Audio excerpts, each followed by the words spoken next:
ప్రజల సంక్షేమానికి, రాష్ట్రం సంక్షేమానికి, రాష్ట్రం బలోపేతానికి కూటమి ప్రభుత్వం చాలా అన్యాయం చేస్తూ ఉందని నమ్ముతా ఉన్నాం. దాన్ని ఖచ్చితంగా ఎదుర్కోవడం కోసం అనంతపురం జిల్లాలో దాన్ని గట్టిగా పనిచేస్తాం. అట్లాగే రాయలసీమలో కూడా పనిచేస్తాం. ప్రత్యేకించి రాయలసీమ జిల్లాల్లో రైతుల యొక్క, అక్కడ ఉన్న ప్రజల యొక్క కష్టాలని తీర్చడం కోసం మా వంతు కార్యక్రమాన్ని పెద్దల సహకారంతో చేస్తామని తెలియజేస్తాం.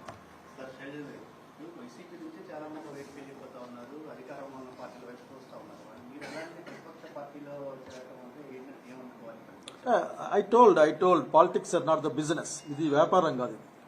పాలిటిక్స్ అనే అంతిమ లక్ష్యం అనేది ప్రజల ప్రాంతం యొక్క సంక్షేమానికి ముడిపడి ఉంటుంది. సో ఈ టైంలో డైరెక్ట్గా ఎన్డీఏ ప్రభుత్వం అని చెప్పుకుంటున్నారు చంద్రబాబు నాయుడు గారు. నేను ఎన్డీఏ ప్రభుత్వం, బీజేపీ, జనసేన కూటమి ఎన్డీఏ అని చెప్పుకుంటున్నాను. సో ఎన్డీఏ ఆర్థిక విధానాలు కానీ, ప్రజా విధానాలు కానీ ప్రజలకు అనుకూలంగా ఉండవు, రాష్ట్రానికి అనుకూలంగా ఉండవు, ప్రజల సంక్షేమాన్ని దెబ్బతీస్తాయని నేను బలంగా నమ్ముతున్నాను.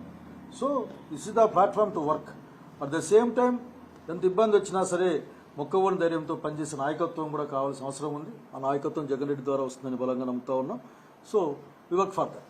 అట్ ద సేమ్ టైం రాయలసీమకు కూడా, మా ప్రాంతం రాయలసీమకు, మా జిల్లాకు కూడా అన్ని విధాల ఒక సహకారం కానీ, అభివృద్ధి కానీ జరగడానికి జగన్మోహన్ రెడ్డి గారి యొక్క చొరవ, వారి యొక్క ఆలోచన ఉపయోగపడుతుంది బలంగా నమ్ముతా ఉన్నాం. So working bust today only the first day.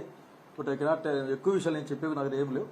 So this only one thing I tell. Politics అనేది అధికారం కోసం, బిజినెస్ కోసమే కాదు. పొలిటికల్ ప్రయాణంలో అధికారం వస్తే వస్తుంది. దట్స్ నేనేం పెద్దగా ఆ విషయం గురించి ఆలోచించలేదు. నేను అనుకున్నాను, నేను చేశాను. బట్ అనేక మంది వచ్చే అవకాశం ఉంది అంటున్నాను, నేను కూడా వింటూ ఉన్నాను. బట్ నేను దాన్ని ఇప్పుడు చెప్పలేను.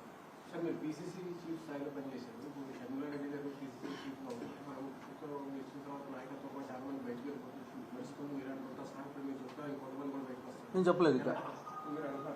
చూద్దామని చెప్పా, ఆలోచిద్దామని. ఎలా చూడాల్సిన అవసరం లేదు, ఎలా చూడాల్సిన అవసరం లేదు. దీంట్లో ఏంటంటే ఈ రోజున ఆంధ్రప్రదేశ్ రాష్ట్రంలో ఉన్న వాస్తవం ఇది. ఈ వాస్తవాలను దాటి చూడడానికి అవసరం లేదు. మనం ఫ్యాక్ట్స్ పైన, ట్రూత్ పైన మనం ఆ కార్యక్రమం చేస్తాం.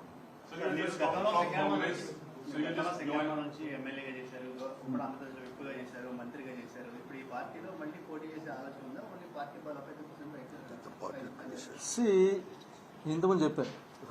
ఇది చెప్పే పాయింట్ ఏంటంటే ఇది పాలిటిక్స్ అనేది ఒక ఫిలసాఫికల్ జర్నీ. దీంట్లో ప్రయాణం చేస్తూ ఉంటాం. పార్టీకి ఏది అవసరమో వాళ్ళు ఏం చెప్తారో అయితే దాని గురించి ఆలోచిస్తాం.